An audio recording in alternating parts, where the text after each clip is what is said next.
할렐루야, 할렐루야. 주님께 영광 돌립니다. 또 귀한 찬양 진심으로 감사드립니다. 찬양 가사를 들어보니까 널 향한 사랑 죽기까지 내게 주리라. 널 향한 사랑 죽기까지 내게 주리라. 저희가 뭐 더 이상 뭘 바랄 게 있겠습니까? 하나님께서 그렇게 우리를 향한 사랑과 열정과 하나님의 마음을 드러내셨습니다. 그렇게 사는 것이 우리 인생이고 우리 믿는 자들의 삶입니다. 얼마나 축복된 삶이에요. 안 그러세요?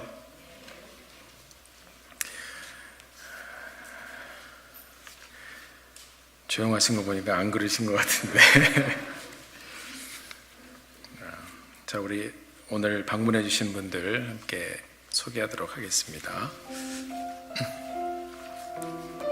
석보라 성도님, 콩코드에서 오셨는데 어디 계신가요? 석보라 성도님, 예, 잠깐 일어나 주시면, 예, 박수로 환영해 주시기 바랍니다. 감사합니다. 주님의 이름으로 축복합니다. 환영합니다. 우리 이승재 선생님 네 분, 노영숙 성도님 어디 계신가요? 네, 일어나, 네, 감사합니다. 감사합니다. 네, 여기 보니까 재미나게 적어주셨어요. 거기다가 가로를 치시고 A이 이렇게 돼가지고 저는 80세 되신 분인 줄 알았는데 젊은 분이고 80년생이신 것 같아요.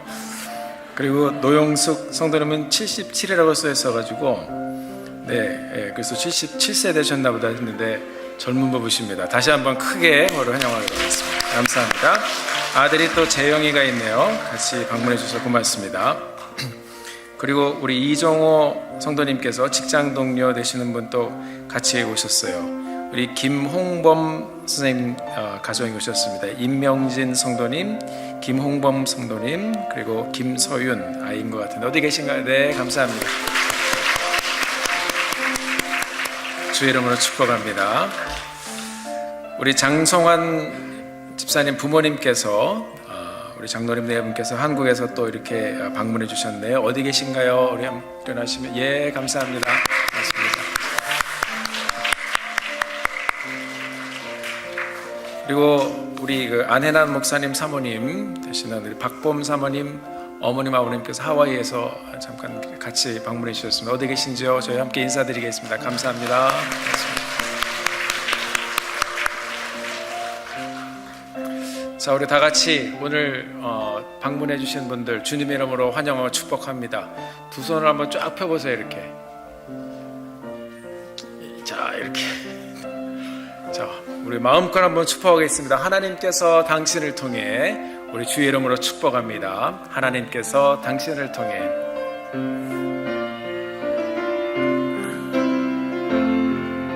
잘 오셨습니다. 하나님께서 당신을 통해 메마른 땅에 샘물 나게 하시기를 가난한 영혼 목마른 영혼 당신을 통해 주 사랑 알기 원하네. 우리 성도님들 서로서로 축복합니다. 하나님께서 당신을 통해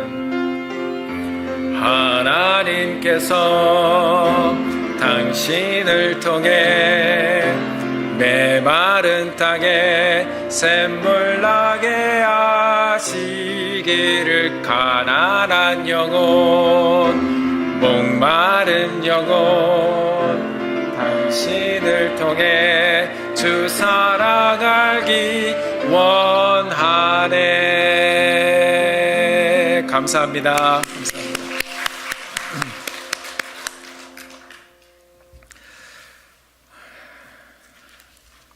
감사합니다.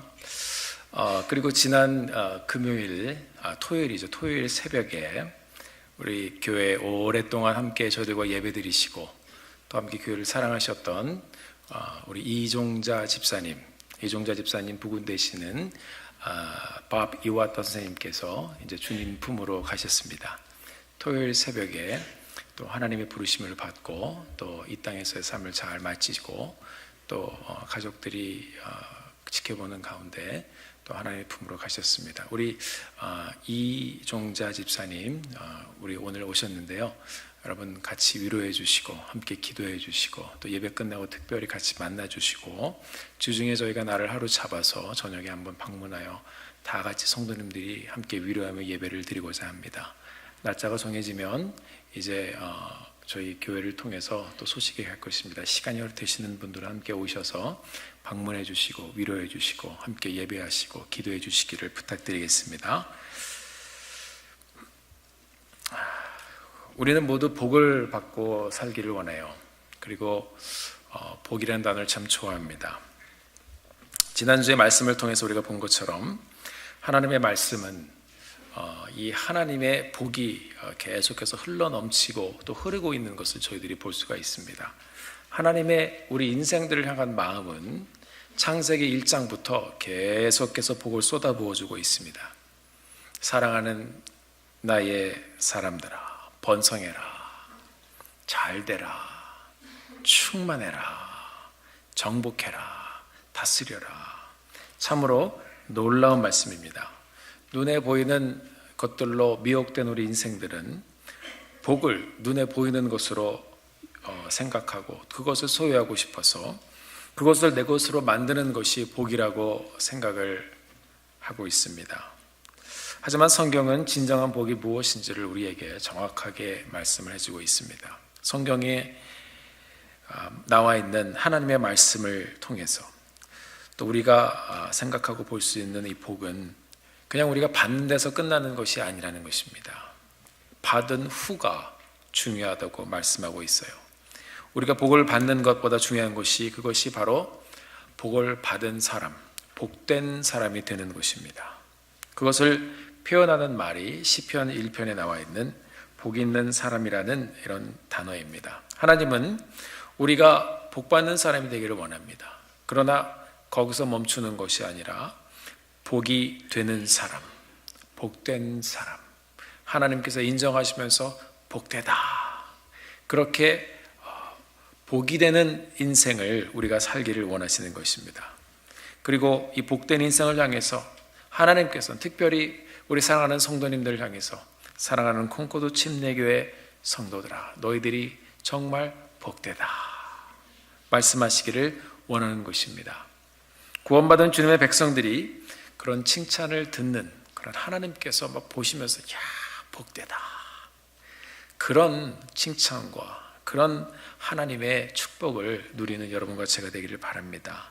그것을 이제 시편 1편에서는 복 있는 사람, 지난주에 말씀을 드렸어요. 에쉐르, 복되도다, 이렇게 표현을 했습니다. 우리 예수님께서도 마태복음 5장에서 산상수훈의 말씀을 전하실 때도 복된 사람이 어떤 사람인지, 심령이 가난한 자는 아쉐르, 에쉐레이, 복되다 말씀하셨습니다. 애통하는 자가 아쉐레이, 복되다 말씀하셨습니다. 이렇게 우리들에게 진정으로 하나님께서 인정하시는 복된 인생이 무엇인지를 들려주시고 알려주셨습니다. 성경은 복된 사람에 대한 인생을, 이 복된 인생에 대해서 우리들에게 들려주고 있습니다. 시편 말씀에 보면 일상생활에서 서 있는 것, 그리고 걷는 것, 그리고 앉아 있는 것, 이 일상의 삶 속에서 하나님께서 원하시는 곳이 아니면 이 복된 사람들은 절대로 가지 않고, 절대로 쫓지도 않고, 절대로 서지도 않고, 절대로 앉지도 않는 사람이라고 함께 나누었습니다. 그리고 이 복된 사람, 에쉐르의 사람은 하나님의 말씀을 즐거워해서 밤낮으로 말씀을 묵상하며 말씀을 볼 때 막 즐겁게 대하며 그렇게 하나님의 말씀을 묵상하고 사는 사람이라고 그랬습니다. 그리고 이 묵상하는 사람은 우리 말씀을 읽고 중얼중얼 읽기도 하고 암송하기도 하고 생각하기도 하고 기도하고 깨닫는 데서 멈추는 것이 아니라 아, 이게 하나님의 말씀이었구나 하면서 이 말씀을 선포하는 사람이라고 했습니다. 하나님의 말씀은 놀랍습니다. 놀라운 말씀입니다. 하나님은 나의 반석입니다. 이제 하나님이 어떤 하나님으로 나에게 다가오셨는지 이 묵상이 충만한 사람은, 묵상을 충만하게 하는 사람은 이 하나님을 선포하며 고백하기 시작합니다. 하나님은 나의 구원의 뿌리십니다. 하나님을 찬양합니다. 온 땅이 여호와를 노래합니다. 이 세상을 지으신 창조주 하나님께 영광을 돌립니다. 이것이 이 묵상에서 시작한 시편 1편이 나머지 150편까지의 말씀을 보면 전부 다 하나님을 찬양하는 내용이 계속해서 전개되는 것을 볼 수가 있습니다. 이것이 바로 묵상의 키입니다.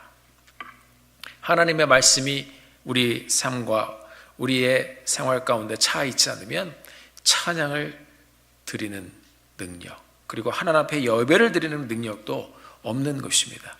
우리 안에 말씀이 꽉 차 있어야 하나님의 이름을 부를 때 그 하나님이 어떤 하나님인지 우리가 묵상과 말씀을 통해서 내가 경험한 그 하나님을 찬양하고 노래하는 것입니다.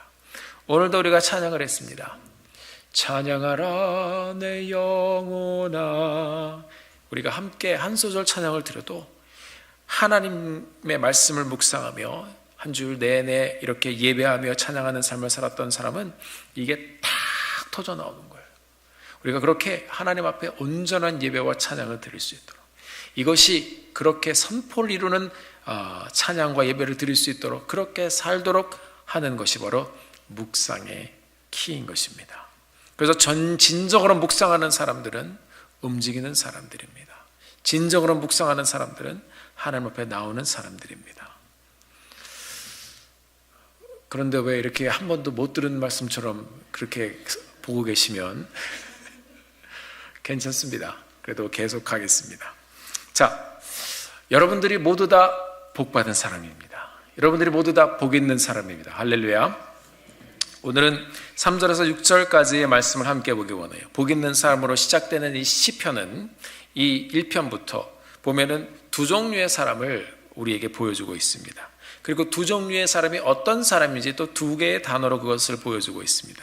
말씀이 이야기해주고 있는 복 있는 사람, 그리고 복이 있는 사람의 반대되는 사람에 대해서 우리에게 말씀을 해주고 있습니다. 복 있는 사람의 반대말은 뭘까요? 복이 없는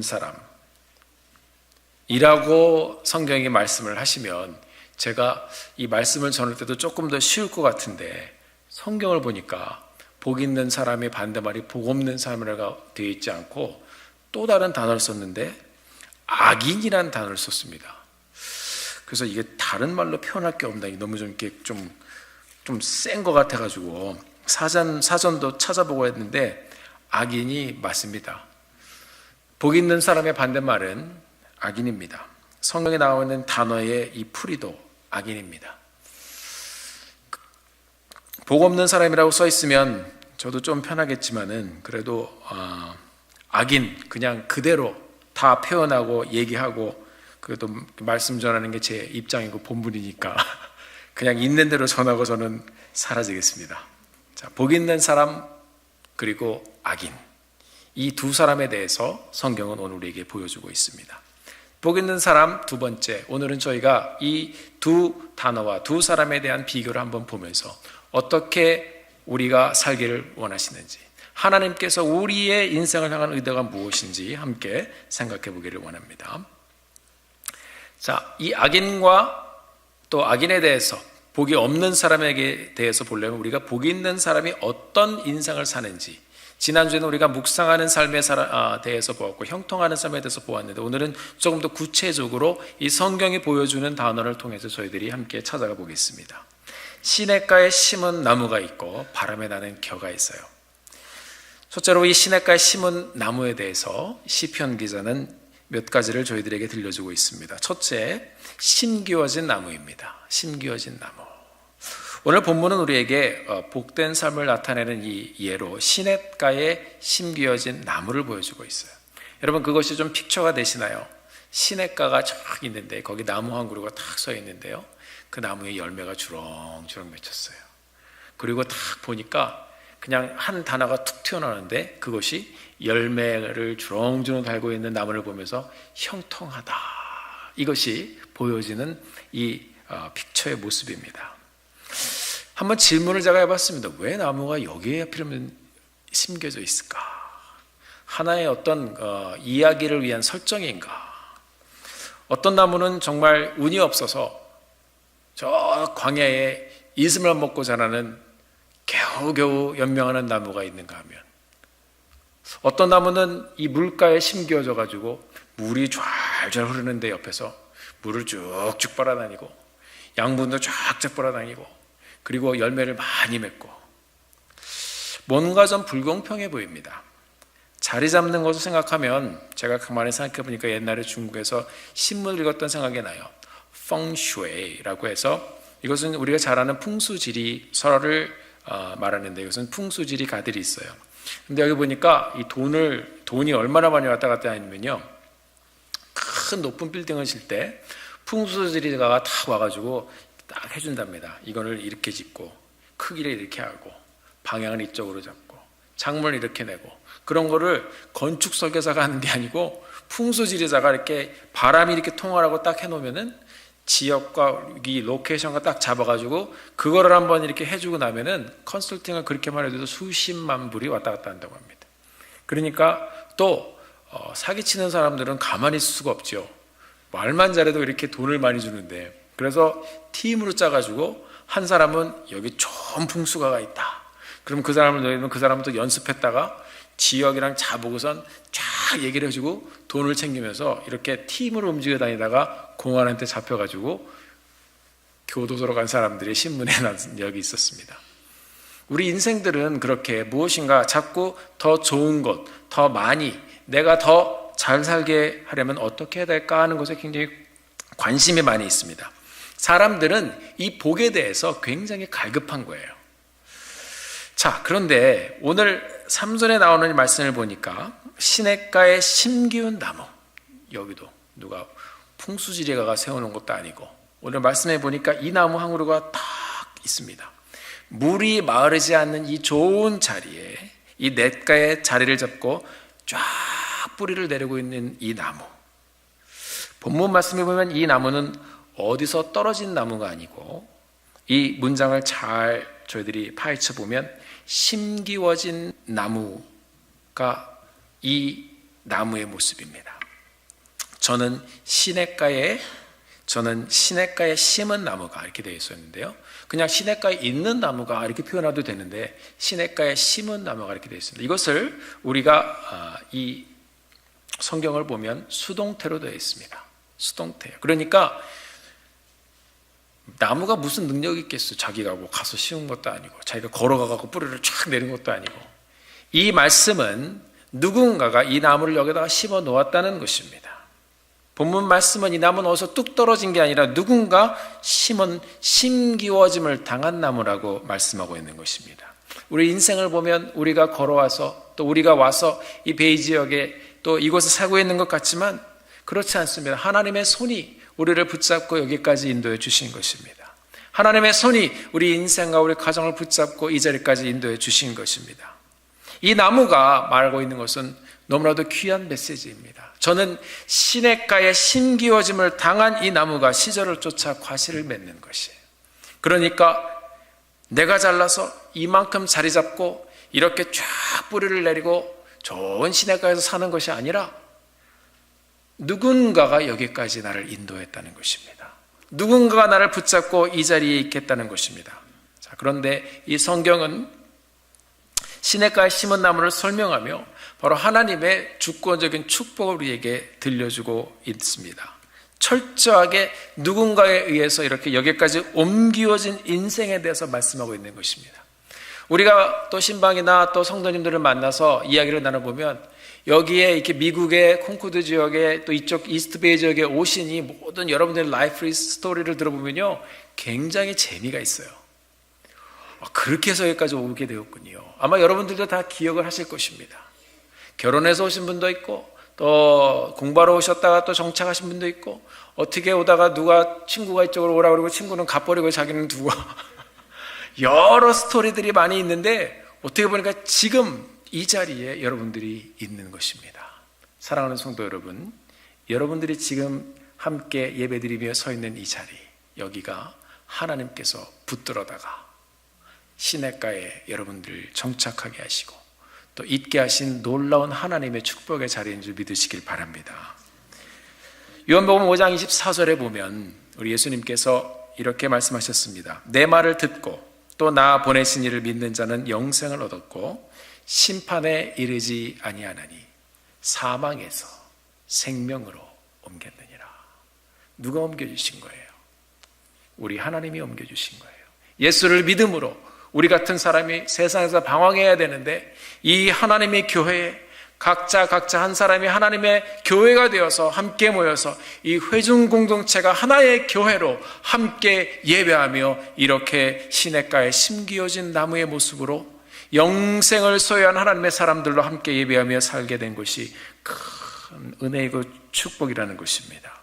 우리는 1월 한 달 동안 이삭에 대해서, 아브라함에 대해서, 야곱에 대해서, 요셉에 대해서 이 하나님의 축복을 누렸던 하나님이 찾아오셨던 사람들의 인생을 보았습니다. 하나님이 그들의 인생을 붙잡고 가지 않으셨다면 그들의 인생이 여러분 어떻게 되었을까요? 아브라함이, 이삭이, 그리고 야곱이, 요셉이 정말 잘났습니까? 저보다는 낫겠죠. 그러나 그 사람들의 각자의 인생 가운데서도 하나님의 역사와 손길이 없었으면 절대로 그 사람들이 축복받은 인생을 살 수 없다는 것입니다. 부족하고 부족한 인생들을 하나님이 부르셨습니다. 하나님의 품에 안아주셨습니다. 하나님의 강가에 끌어다가 심어주셔서 이들이 하나님의 복을 누리게 된 것입니다. 여러분과 저도 마찬가지가 아닌가요? 지나가다가 이 동네 교회 있네. 그러고 여러분 오셨나요? 어떻게 하다가 보니까 또 이 교회에 오게 되었는데, 그러나 그렇지 않아요. 하나님의 은혜를 생각해 보면 나 같은 사람도 하나님께서 이렇게 귀한 교회의 일원이 되게 해주시고 교회 되게 해주시고 그렇게 하나님께서 귀하게 여기시는 교회 한 일원으로 함께 뿌리를 내리며 이곳에서 하나님의 복된 인생을 살게 하시는 것입니다. 우리 교회 얼마나 좋은 교회예요. 아멘이 없네요. 매주 밥 주잖아요. 함께 뜨거운 예배를 온 성도들이 같이 드리고 함께 밥 먹고 그리고 이 귀한 교회에서 우리가 함께 생활하면서 하나님의 복을 서로 나누며 풍성한 은혜를 나누는 그런 믿음의 공동체를 세워가야 할 것입니다. 여러분들이 여기 앉아있는 것은 우연이 절대로 아닙니다. 하나님의 사랑 때문에, 하나님의 은혜 때문에 사망에서 생명으로 옮겨져서 주님의 교회가 되어 이 자리에 있게 된 줄 믿으시길 바랍니다. 여러분들 한 분 한 분이 시냇가에 심겨진 나무인 것입니다. 살아보면 어렵고 힘든 일들이 있어요. 때로는 비바람에 칠 때도 있어요. 어떤 분은 목사님 너무 힘들어서 죽을 것 같아요 그렇게 말씀하신 분도 있어요. 저도 그런 말씀 들으면서 더 간절하게 기도합니다. 그러나 우리가 주님의 은혜를 다시 한번 바라보고 우리를 예수 안에 다시 한번 정착하여 살게 해주시고 말씀이 흐르는 이 교회에 우리를 심어주신 하나님의 은혜를 계속해서 깨달아가면 또 그럼에도 불구하고 그 가운데서도 하나님의 축복과 은혜를 나누는 인생이 될 수 있는 것입니다. 이 복을 나누는 모습이 있습니다.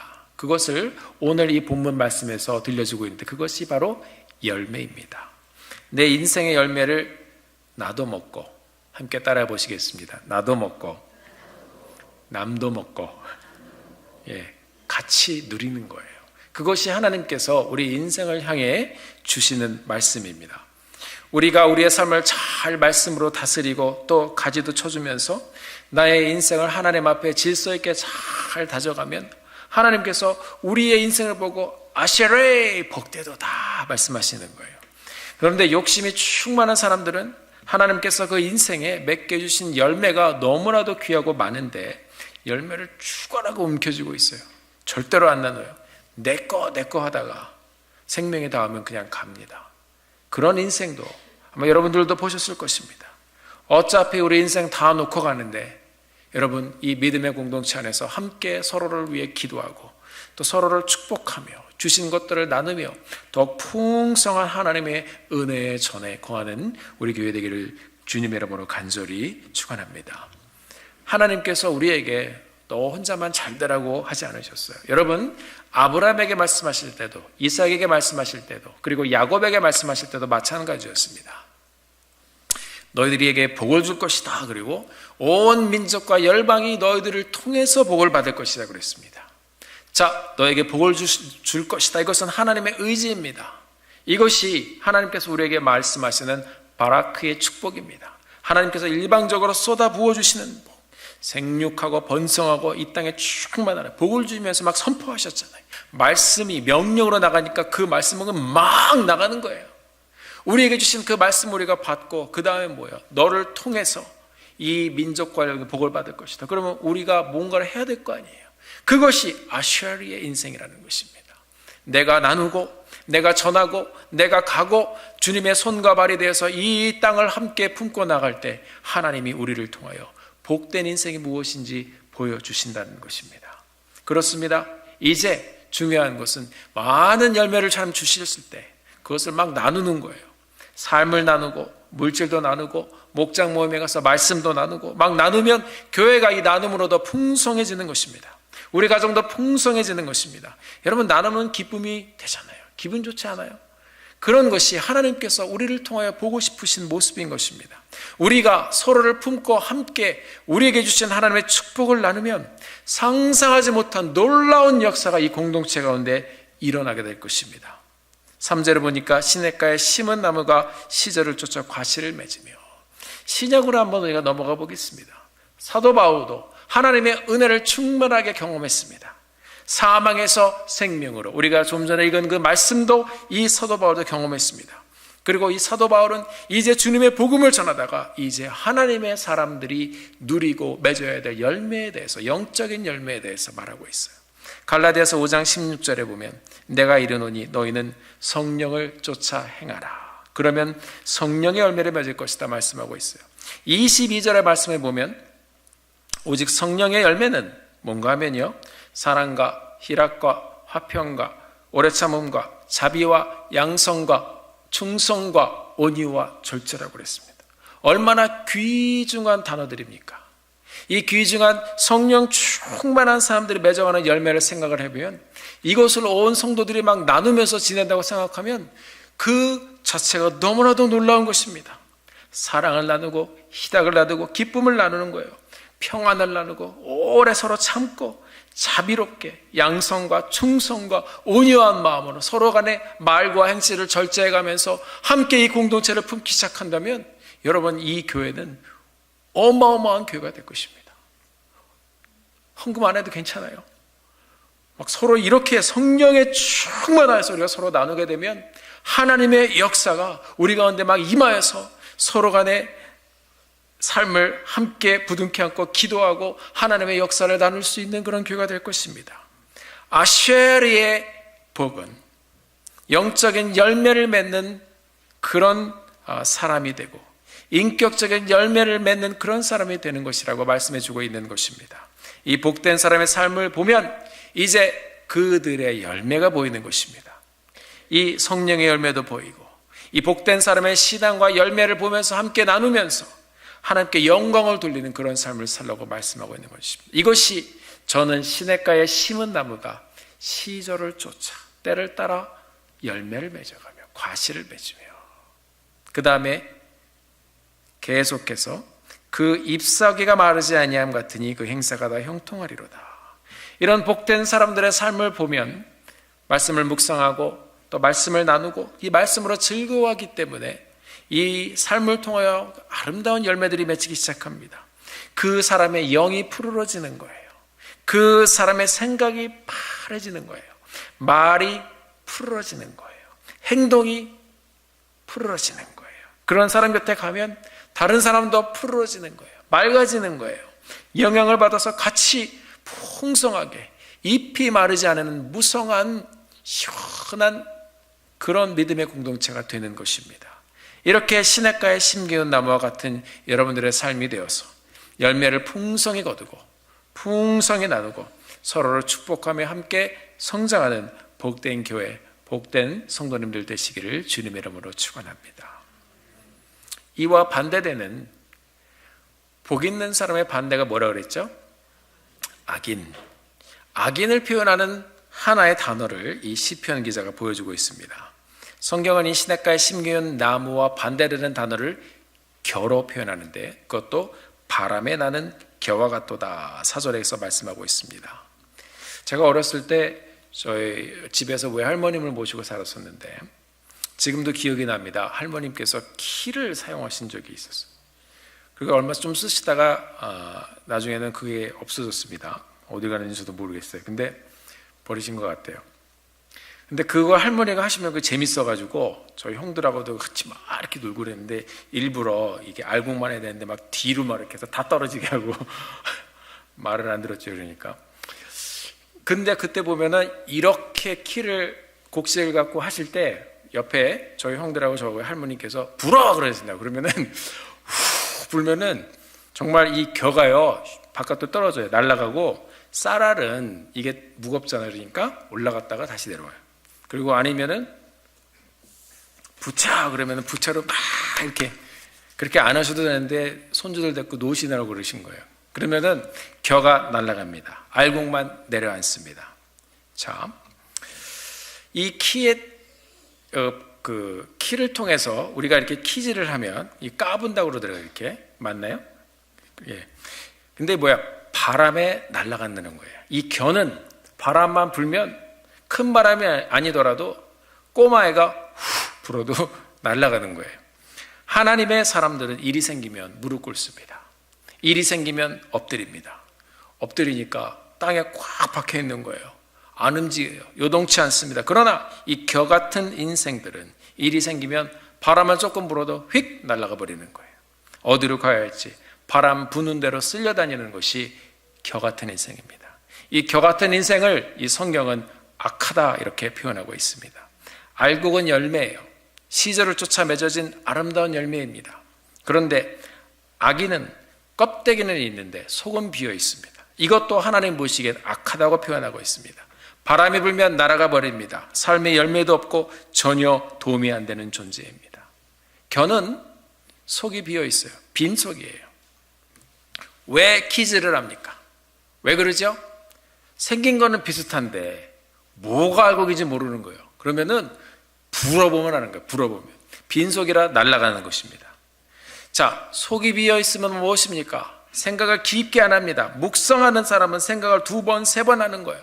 말씀을 품고 2번, 3번 생각하는 사람과 그냥 생각 없이 말하는 사람과는 천지 차이예요. 내 생각대로 말하는 것이 뭐예요? 겨와 같은 사람입니다. 이렇게 생각하면 이렇게 얘기하고 저렇게 생각나면 저렇게 얘기하고 하나님의 사람은 묵상하며 말씀으로 속을 꽉 채우는 것입니다. 우리의 인생에 하나님이 주시는 말씀이 없으면 확신도 없고 질서도 없고 아무렇게나 말하게 될 것입니다. 그냥 사는 것입니다. 머리가 나쁜 게 아니고 영이 비어있는 거예요. 예수를 믿고 교회를 다니는 사람들 중에도 마찬가지로 속이 빈 사람이 있습니다. 복음을 듣고 믿었지만 말씀을 즐거워해 묵상하지 않고 또 말씀을 보지 않고 그러면 복된 인생이 될 수 없는 것입니다. 하나님이 인정하는 믿음의 사람은 하나님이 복되도다 하고 인정하는 말씀으로 충만한 사람입니다. 하나님께서 우리 사람들로 하여금 속에 꽉 찬 삶을 살도록 말씀을 통해서 우리에게 들려주고 있습니다. 창세기 1장 22절을 보면 하나님께서 축복하시고 이들에게 말씀을 전했습니다. 생육하고 번성하고 땅에 충만하라 그랬습니다. 뭐예요? 꽉 찬 인생을 살라고 말씀하시는 것입니다. 충만하다는 말은 이 말의 뜻을 보면 말레라는 말인데 꽉 차 있다 그런 말이에요. 만족한 상태라는 거예요. 무엇인가 완성한 상태를 바로 이 말레 충만하다고 표현하고 있습니다. 우리 예수님께서 충만한 거 완성한 상태 십자가에서 모든 사역을 이루시고 뭐라고 말씀하셨습니까? 테탈레스타이 다 이루었다. 이것이 충만인 거예요. 에베소서 5장 18절에 보면 하나님의 사람들이 성령 충만하라고 말씀하고 있어요. 18절에서 이렇게 말씀하고 있습니다. 술 취하지 말아라 그랬습니다. 이는 방탕한 것이니 성령의 충만함을 받으라. 충만하게 살라고 말씀하고 있어요. 에베소서 4장 13절의 말씀을 봐도 우리가 다 하나님의 아들을 믿는 것과 아는 일에 하나가 되어 온전한 사람을 이루어 그리스도의 장성한 분량이 충만한 데까지 이르리니 우리의 인생이 하나님께서는 빈 그릇같이 시끄럽게 요동하는 인생이 아니라 충만하여 무게 있고 하나님의 말씀을 깊이 담아서 하나님과 함께 동행하는 인생을 살기를 원하시는 것입니다. 하나님을 믿는 것에서 마치는 것이 아니라는 거예요. 말씀을 통해서 하나님을 알아가는 것입니다. 말씀대로 살면서 온전해지는 것입니다. 그리고 이제 장성해서 충만한 데까지 이르러 열매를 확 맺으면서 그렇게 살아가라는 것입니다. 그것이 하나님께서 우리에게 원하시는 복된 인생의 모습이 아닐까요? 사랑하는 성도 여러분, 견은 속이 비어 있습니다. 열매의 모습은 있지만 속은 아무것도 없는 거예요. 경건의 모양은 있지만 능력이 없는 성도들이 돼서는 안 되겠습니다. 경건의 능력과 경건의 모양을 모두 다 소유해서 우리 콩고도 침례 교회 성도님들이 가는 곳마다 충만한 역사와 충만한 일들이 아름답게 펼쳐지게 되기를 예수 이름으로 축원합니다. 이 겨의 세 번째 속성은 견디지 못한다고 그랬습니다. 그렇겠죠. 뿌리도 없고 날아다니니까 바람만 불면 겨 같은 인생은 심판도 견디지 못하고 의인의 회중에 들어가지도 못하고 날마다 날아다니기만 하는 것입니다.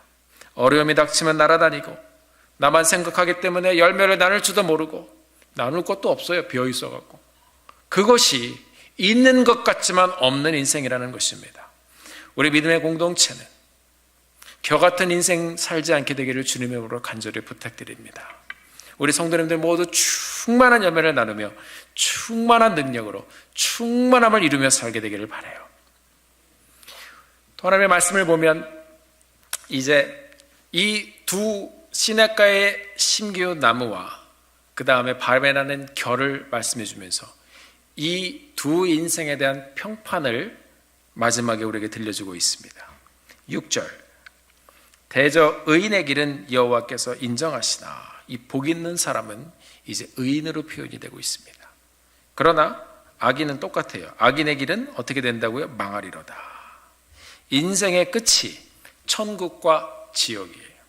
시편 기자는 우리 인생이 복된 인생이 아니면 망하는 인생이라고 말씀하고 있습니다. 그것을 아주 다이렉트리 우리에게 들려주고 있어요. 이것을 본문에서는 지금 인정받는 자, 또 하나는 망하는 자 이렇게 되어 있습니다. 인정받는 자, 대저 의인의 길은 여호와께서 인정하시나. 복 있는 사람이란 그 표현 자체가 하나님이 인정하시는 표현이에요. 복되도다 그런 거예요. 그는 그냥 말씀하시는 것이 아닙니다. 이 사람이 너무너무 하나님의 말씀을 묵상하며 하나님 뜻을 따라 사니까 하나님이 아쉐레이 하고 말씀하신 거예요. 복되도다. 이 자체가 벌써 인정받은 것입니다. 복 있는 사람은 하나님께서 인정하십니다. 인정이란 말은 제가 히브리 성경을 보니까 야다라고 되어 있습니다. 인정한다. 근데 이 야다라는 말의 원래 뜻은 알다 그런 말입니다. 그것은 교제 연애예요. 우리가 누구를 안다는 것은 그 사람을 만나고 교제해봐야 또 알아요. 그냥 멀리서 봤던 그 사람, 멀리서만 지켜봤던 그 사람이 아니라 말해보고 같이 먹어보고 대화해보면 이 사람이 이런 사람이었구나 하면서 야, 다 알아. 그래서 야다는 알다예요. 잊어버리지 마시라고. 자, 그래서 알게 되는 것은 교제의 언어예요. 그 다음에 체험의 언어예요. 그 사람을 만나보기 때문에 알게 됐어요. 그 다음에 만남의 언어예요. 관계의 언어예요. 성경은 이 알다라는 단어를 또 굉장히 중요하게 성경을 통해서 계시록까지 끌고 가고 있습니다.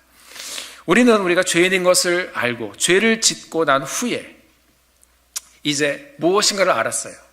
뭘 알았어요? 죄인인 걸 알았어요. 죄를 짓고 난 다음에. 근데 그게 어떻게 표현이 되어 있냐면요. 창세기 말씀을 보면 이 아담과 하와가 이제 하와가 먼저 딱 먹었을 때 뭐를 따먹었어요? 선악과를 따먹었죠. 그때 왜 따먹었어요? 하나님처럼 되려고. 이 사람들이 따먹었을 때 어떤 현상이 일어났냐면 이들이 자기가 벗은 것을 알고, 우리 인생은 하나님을 벌고 하나님을 바라보고 하나님을 알고 하나님을 알아가야 되는데 죄를 지니까 자기의 수치를 이제 알기 시작한 거예요. 이제 아는 것의 위 대상과 목적이 달라지는 거예요. 세상을 하나님께서 이렇게 충만하게 정복하며 다시 살라고 했는데 나만을 위해서만 이렇게 움켜쥐고 사는 것이 어떤 것인지 또 알게 되는 거예요. 그러므로 이 아는 것에 대한 전쟁인 것입니다. 하나님은 성경을 통해서 창세기부터 계속 말씀하시는 게 뭐예요? 내가 너를 안다 말씀하고 있어요. 너의 부족함을 안다. 너가 죄인인 것을 안다. 죄악 속에서 신음하고 있는 것을 안다. 다 안다고 말씀하시면서 하나님 계속 다가오십니다. 그리고 우리의 모든 것을 아는 하나님께서 우리가 세상을 알고 죄를 알고 하나님과 멀어지는 우리의 인생 가운데서 우리가 아는 것을 하나님께서 찾아오셔서 뒤집어 놓으시는 것이에요. 세상을 알고 세상을 보고 그렇게 세상으로 충만하게 살면 너희들은 망한다. 나를 알아야 된다. 그래서 이스라엘 백성들에게 힘써 여호와를 알라고 말씀하고 있는 거예요. 아브라함을 부르신 하나님께서 아브라함의 인생 가운데서 하나님을 계속 말씀해 주십니다. 이 교제의 언어인 알다, 야다라는 말은 특별히 아브라함이 지난주에 말씀해 지지난주군요. 제사를 드릴 때 아들 이삭을 바치면서 뭐라고 그랬어요? 이제 하나님께서 스탑 한 다음에 부르신 다음에 이제야 내가 하나님을 경외하는 줄 뭐라고 그랬어요? 아노라 그랬어요. 하나님께서는 아브라함을 계속 시험하시면서 아브라함을 알아가시는 거예요. 얼마나 인격적인 언어예요. 우리도 우리의 삶 가운데 어렵고 힘든 생활을 거치면서 하나님께서 회복해 주시고 도와주시고 순간순간 갈 길을 열어줄 때마다 하나님을 우리가 알아갑니다. 이런 하나님이셨구나. 그것이 하나님과 우리 믿는 사람들과 인격적인 아름다운 알아가는 관계의 어떤 깊은 의미입니다. 출애굽기 3장 7절의 말씀을 보면 여호와께서 가라사대 내가 내 백성의 고통을 정령히 보고 이제 노예 생활하는 하나님의 백성들을 보고 하나님이 말씀하시는 거예요.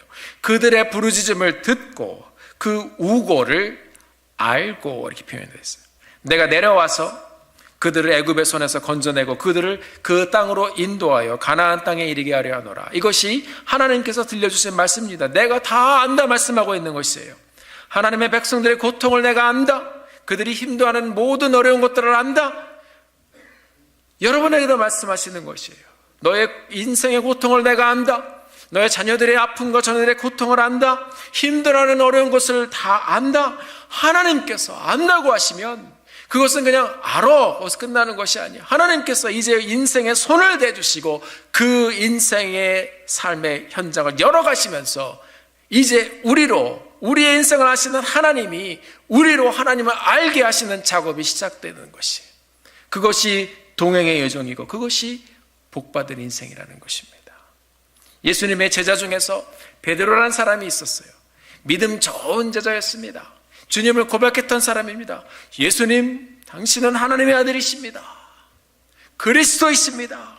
그런데 이런 사람도 예수님께서 재판에 넘겨지게 되니까 이제 자기 몸을 추스리기 시작합니다. 우리 모습이 그대로 있어요. 이제 하나님을 알아가는 과정에 있었던 이 베드로가 도전을 받고 있어요. 마태복음 26장을 보면 사람들 같이 사이에 껴서 불 쬐고 있으면 예수님이 어떻게 되나 보고 있었는데 사람이 무서워 물어봅니다. 너 예수랑 같이 있었던 사람이지. 그랬더니 베드로가 겁이 덜컥 났어요. 그래서 나는 그 사람을 알지 못하노라. 모른다고 그랬어요. 성경에 보니까 알지 못하노라. 두 번째 또 물어봤어요. 나는 그를 알지 못하노라. 세 번째 표현은 나를 그를 알지 못하노라. 똑같이 얘기했지만 모른다니까 얘기하는 거예요. 살라고. 그리고 성경에 보면 컬스했어요. 저주하면서 모른다고 그랬어요. 예수님이 베드로를 부르시고 그의 인생을 알아가시면서 그를 붙잡아 가시려고 하는데 우리 연약함이에요. 몰라요 라고 얘기할 때가 있어요. 하나님 나는 당신을 모릅니다 라고 얘기할 때도 있어요. 그 베드로 주님께서 부활하신 후에 베드로를 찾아가셨어요. 그리고 베드로에게 같이 만나서 다시 물어보십니다. 네가 나를 사랑하냐? 어떻게 뭐라고 얘기하겠어요? 주님 당신 내가 주를 사랑하신 주님이 아시나이다. 그래서 주님께서 너 왜 모른다고 그랬냐 이렇게 안 물어보셨어요. 네가 나를 사랑하냐? 네가 나를 사랑하냐? 세 번이나 물어보시면서 안다를 모른다로 얘기했었던 이 베드로의 인생을 회복시키십니다. 사랑하는 성도 여러분, 이제 하나님께서 이 땅에 오셔서 우리를 찾아오셔서 우리에게 말씀하시는 거예요. 안다. 우리는 주님을 부인하고 때로는 연약함으로 넘어지지만 거룩하신 하나님께서 우리 같은 죄인에게 다가오셔서 우리는 때때로 모른다고 한다고 하지만 하나님께서는 우리에게 말씀하십니다. 내가 너를 안다. 내가 너를 안다. 내가 너의 연약함을 안다. 이 안다는 그냥 하나님께서 안다라고만 말씀하시는 것이 아니라 너를 들어서 내가 복된 인생이 되게 할 것이다. 그리고 내가 너를 야다 인정할 것이다. 그렇게 내가 너를 인정하는 사람으로 내가 너를 그렇게 만들 것이다 하는 하나님의 열정과 하나님의 간절함과 하나님의 호소가 말씀 가운데 있는 것이에요. 사랑하는 성도 여러분, 오직 의인의 길은 여호와께서 인정하시나. 이것이 하나님의 마음이에요. 여러분들을 인정하고 싶으신 하나님. 왜? 내가 독생자를 죽이면서 너를 살렸는데 내가 너를 인정하지 않으면 누가 너를 인정하겠니? 하나님께서는 그렇게 우리에게 다가오시며 복된 인생을 살기를 원하시는 것입니다. 6절 마지막 부분, 악인의 길은 망하리로다. 다른 설명이 필요가 없어요. 창조주 하나님을 인정하지 못하고 믿지 못하는 인생은 갈 길은 하나님께서는 복 없는 인생이 아니라 망하는 인생이라고 말씀하고 있습니다. 영원한 지옥으로 가는 것입니다. 사랑하는 성도 여러분, 예수를 믿어야 합니다. 예수를 믿고 구원 얻어 우리 모두 다 같이 축복된 인생을 경험하며 하나님 앞에 나와 우리의 삶의 열매를 나누며 주님 앞에 나아가는 여러분과 제가 되기를 주님 이름으로 축원합니다. 말씀을 마치겠습니다. 우리 콩코드 침례교회가 작년에 몇 주년을 지냈죠? 40년. 하나님께서 우리 교회와 동행하시고 우리 교회가 정말 많은 복을 주셨습니다. 동시에 어려운 일도 많이 있었습니다. 여러분의 가정도 마찬가지일 것입니다. 우리 모두 다 비슷한 인생을 가고 있습니다. 여러 인생의 문제, 자녀의 문제, 생업의 문제, 삶의 문제. 신명기 8장 2절에 보면 하나님께서 이스라엘 백성들에게 이런 말씀을 주셨어요. 제가 읽어드릴게요. 내 하나님 여호와께서 40년 동안에 너로 광야의 길을 걷게 하신 것을 기억하라. 이는 너를 낮추시며 너를 시험하사 내 마음이 어떠한지 그 명령을 지키는지 아니 지키는지 야다 알려하심이라. 우리 인생의 어려움과 굴곡과 힘들고 어려운 눈물을 흘려야 되는 그런 순간들이 있습니다. 그러나 이 모든 것이 하나님의 말씀은 뭐라고 얘기하고 있습니까? I want to know about you. 야다. 하나님은 우리 인생의 모든 길을 통해서 우리를 더 자세히 알기를 원하시는 거예요. 그리고 하나님의 어떤 분이신지도 하나님께서는 알기 원하시는 것이 광야길을 걸으시고 함께 걸어가시며 이스라엘 백성이 고생하게 하시고 낮추시고 무너뜨리시고 깨뜨리시는 이유가 있다는 것이에요. 망하고 넘어뜨리는 것이 아니라 결국 네가 어떤 존재인지 내가 알기를 원한다. 하나님의 그 동행의 여정이 그토록 섬세하신 것입니다. 신명기 8장 같은 장의 16절에 이렇게 기록이 되어 있습니다. 내 열조도 알지 못했던 만나를 광야에서 너에게 먹이셨나니 이는 다 너를 낮추시며, 같은 표현이죠, 너를 시험하사 마침내 therefore 마침내 내게 복을 주려 하심이라. 이것이 하나님의 경륜과 계획이라는 것입니다. 대저의인의 길은 여호와께서 인정하시다. 묵상하고 하나님을 붙들고 의지하고 가는 사람들은 하나님께서 끝까지 끌고 가시는 것입니다. 그리고 의인의 길은 하나님이 알고 또 알게 하시고 또 우리로 하여금 하나님을 보게 하시는 그런 놀라운 깊은 동행의 여정을 갈게 하시고, 그러면서 궁극적으로는 하나님께서 인정하시는 거예요. 사랑하는 성도 여러분, 하나님께서 오늘 우리가 살고 있는 인생의 모든 길을 다 보고 계십니다. 우리의 믿음과 삶의 모습을 우리가 인정하면 마침내 하나님께서 하나님의 사람들 축복하시고 복을 주시겠다고 말씀하고 있어요. 사랑하는 성도님들 모두 우리 길 대신 주님을 따라 살며 하나님이 인정하시는 그런 복된 삶을 사는 복된 사람이 되기를 주님의 이름으로 축원합니다. 그렇게 우리가 하나님의 말씀을 붙잡고 함께 이 교회 공동체가 축복을 나누며 함께 가면 어려운 일이 있을지라도, 때로는 우리에게 고통이 있을지라도, 교회로 인하여 가정으로 인하여 삶의 문제로 인하여 우리가 절망 가운데 있을지라도 마침내 우리에게 주시는 놀라운 하늘의 축복과 은혜를 누리게 될 줄 믿습니다. 그리고 우리도 마침내 하나님이 인정하시는 복 있는 사람이 되어서 삶의 열매를 풍성히 나누며 많은 사람들을 의의 길로 인도하는 복된 인생을 살게 되는 그런 믿음의 공동체가 되어지기를 예수의 이름으로 축원합니다. 함께 기도하시겠습니다. 하나님, 감사합니다. 영원히 죽을 수밖에 없는 저희들을 하나님께서 사망에서 생명으로 옮겨주시고 우리의 인생의 굴곡에 많은 여정을 지나게 하시며 아픔과 절망의 순간도 지나게 하시며 마침내 우리를 더 깊이 알기를 원하시는 하나님의 의도가 그곳에 있음을 저희들이 봅니다.